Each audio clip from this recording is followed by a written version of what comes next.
പദവിയാണ്. ആ പദവിയുടെ സമയത്ത് ഈ നരഭോജികൾ എത്ര വട്ടം അവനെ മർദ്ദിച്ചിട്ടുണ്ടാവും. ഈ നരഭോജികൾ, ഈ തെമ്മാടി വർഗ്ഗങ്ങൾ, ഈ നാടിന് വേണ്ടാത്ത, നാട്ടുകാർക്ക് വേണ്ടാത്ത ഈ തെമ്മാടി വർഗ്ഗങ്ങൾ എത്ര പ്രാവശ്യം റിബിനെ മർദ്ദിച്ചിട്ടുണ്ടാവും. ഇതേപോലെയാണ് ഈ ക്യാമ്പസിലെ സകല വിദ്യാർത്ഥികളെയും മർദ്ദിച്ചുകൊണ്ട് ഈ ക്യാമ്പസിലെ SFIക്കാർ മുന്നോട്ട് പോകുന്നത്. എന്റെ പ്രിയപ്പെട്ടവരെ, മാധ്യമ സുഹൃത്തുക്കളെ, നിങ്ങൾ ഈ ക്യാമ്പസിന്റെ അകത്ത് പോയി ആ യൂണിയൻ റൂം എന്ന് ഇവർ പറയുന്ന ആ റൂം ഈ ക്യാമ്പസിലെ ഇടി റൂമാണ്.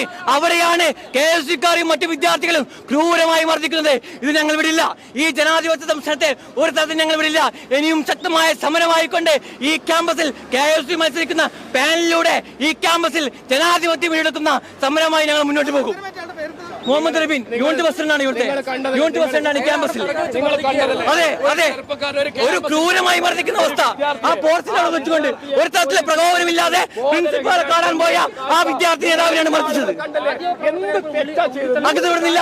കാരണം ഇത് SFIയുടെ കോട്ട എന്ന് പറയും. കോട്ടയല്ല, നരഭോജികളുടെ സ്ഥാപനം, നരഭോജികൾ താമസിക്കുന്ന സ്ഥലം. ഈ പരിശുദ്ധമായ ഈ ഗവൺമെന്റ് സ്ഥാപനം നരഭോജികൾ താമസിക്കുന്ന സ്ഥലമാണിത്. ഒരു വിദ്യാർത്ഥിക്ക് പഠിക്കാൻ വേണ്ടി സാധിക്കില്ല എന്ന് പറയുമ്പോ എന്ത് ദാഠ്യമാണ്. SFIയുടെ സെക്രട്ടറി ഈ അക്രമത്തിന് നേതൃത്വം കൊടുക്കുമ്പോ അടിക്ക് അവൻ പറയാ അടിക്ക് അവൻ ആരാ? ജില്ലാ സെക്രട്ടറി അടക്കം ജില്ലാ സെക്രട്ടറി അടിക്കെന്ന് പറയാം. അവൻ ആരാ? ഈ ക്യാമ്പസിലെ വിദ്യാർത്ഥികൾക്ക് പഠിക്കാൻ അവകാശമില്ലേ? ആ അവകാശങ്ങളെ ചോദ്യം ചെയ്യാനൊന്നും SFI വളർന്നിട്ടില്ല. റിബിനെ നിങ്ങൾ ആക്രമിച്ചോ? ഈ റിബിനെ ആക്രമിച്ചതിന് 100 ഞങ്ങൾ പകരം ചോദിച്ചിരിക്കും. ഇവിടെ ക്യാമ്പസ് ചൂടൻ തെരഞ്ഞെടുപ്പ് നടക്കും. ഞങ്ങൾ ഫുൾപാലിലും മത്സരിക്കാൻ നിൽക്കുക. നിങ്ങൾക്കെതിരെയുള്ള വിദ്യാർത്ഥി വികാരം ഈ ക്യാമ്പസിനകത്തുള്ള തെരഞ്ഞെടുപ്പ് വിധിയിലൂടെ നിങ്ങൾക്ക് മനസ്സിലാകും. എത്ര കാലം നിങ്ങളിങ്ങനെ ഏകാധിപത്യ കോട്ടകളായി നിങ്ങളിത് മാറ്റും. നിങ്ങൾക്ക് കഴിയില്ല. ഇത് പൊളിക്കും. ഈ കോട്ട പൊളിച്ച് ജനാധിപത്യത്തിന്റെ സംരക്ഷണ കോട്ടയായി ഈ ഗവൺമെന്റ് ITIയെ ഞങ്ങൾ മാറ്റും. ആ പോരാട്ടം തുടരും തന്നെയാണ് ഞങ്ങൾക്ക് പറയാനുള്ളത്. നിങ്ങൾ മീഡിയക്കാർ വരുന്ന സമയത്ത് ഞങ്ങളെ കണ്ടതാണ്.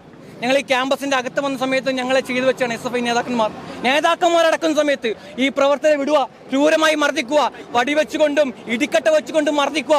എന്നിട്ട് പറയും ഞങ്ങളാണ് ജനാധിപത്യ സംരക്ഷകൻ. ഞങ്ങൾക്ക് KSUവിന് ഒറ്റ സ്റ്റേറ്റ്മെന്റേ പറയാനുള്ളൂ. നിങ്ങൾ എത്ര തല്ലിയാലും എത്ര കൊല്ലാൻ നോക്കിയാലും ഈ ക്യാമ്പസിൽ KSU ജനാധിപത്യം പുലർന്ന പ്രവർത്തനമായി മുന്നോട്ട് പോകും. അതിൽ ഞങ്ങൾ രക്തം മുന്നാലും ഞങ്ങളെ ശരീരം ഇടമുന്നാലും ഞങ്ങൾ മരണപ്പെട്ടു പോയാലും SFIക്കാർ ഞങ്ങൾക്ക് പറയാനുള്ളത് ഇത് ഞങ്ങളുടെ ഒരു തുടക്കം മാത്രമാണ്.